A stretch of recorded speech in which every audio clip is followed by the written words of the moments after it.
சகோதரர்கள் ராகுலும் தேஜஸ்வியும் பெறப்போற வெற்றியை தடுக்க முடியாத பாஜக கொல்லைப்புற வழியா இந்த வேலையை பாக்குது. मेरे भाइयों राहुल जी और तेजस्वी जी की जीत को रोक ना पाने वाली भाजपा अब गुप्त रास्तों से ये काम कर रही है. இதுக்கு எதிரா என்னோட சகோதரர்கள் முன்னெடுத்துள்ள இந்த போராட்டத்தை வாழ்த்துறதுக்காகத்தான் நான் இங்க வந்திருக்கிறேன். इसी अन्याय के खिलाफ मेरे भाइयों ने जो आंदोलन छेड़ा है उसे समर्थन देने के लिए मैं तमिलनाडु से आया हूँ. அதுலயும் குறிப்பா ராகுல் காந்தி அவர்கள் தேர்தல் ஆணையத்தோட வாக்கு திருட்டு மோசடிகளையும் அம்பலப்படுத்திட்டு இருக்காரு. இதுக்கு தேர்தல் ஆணையத்தால முறையான ஒரு பதிலை கூட சொல்ல முடியல.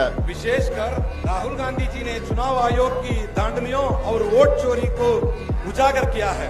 ஆனா इसका जवाब तक चुनाव आयोग नहीं दे पाया. ஆனா ராகுல் காந்தி அவர்கள் உறுதிமொழி பத்திரம் தாக்கல் செய்யணும், மன்னிப்பு கேட்கணும்னு தலைமை தேர்தல் ஆணையர் ஞானேஷ்குமார் சொல்லுகிறார். लेकिन मुख्य चुनाव आयुक्त ज्ञानेश कुमार कहते हैं कि राहुल गांधी जी को शपथ पत्र दाखिल करना चाहिए, माफी मांगनी चाहिए. இந்த மிரட்டலுக்கெல்லாம் ராகுல் காந்தி பயப்படுவாரா? क्या राहुल गांधी ऐसा डरने वाले हैं? ராகுல் காந்தியோட வார்த்தைகள்லயும் கண்கள்லயும் எப்பவும் பயம் இருக்காது. राहुल गांधी जी की आंखों में और शब्दों में कभी डर नहीं होता.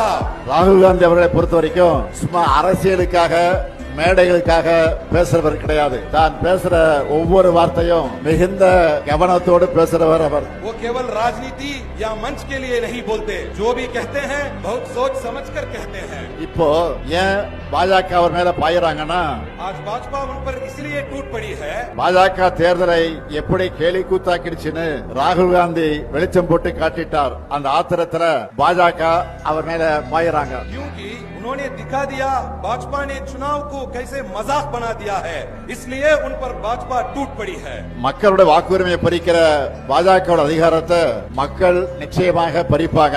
அதைத்தான் பீகார்ல இப்ப கூடியிருக்கக்கூடிய இந்த கூட்டம் எடுத்து காட்டுகிறது. लोगों के मताधिकार को छीनने वाली भाजपा की सत्ता को जनता जरूर छीन लेगी, यही संदेश ये भीड़ दे रही है.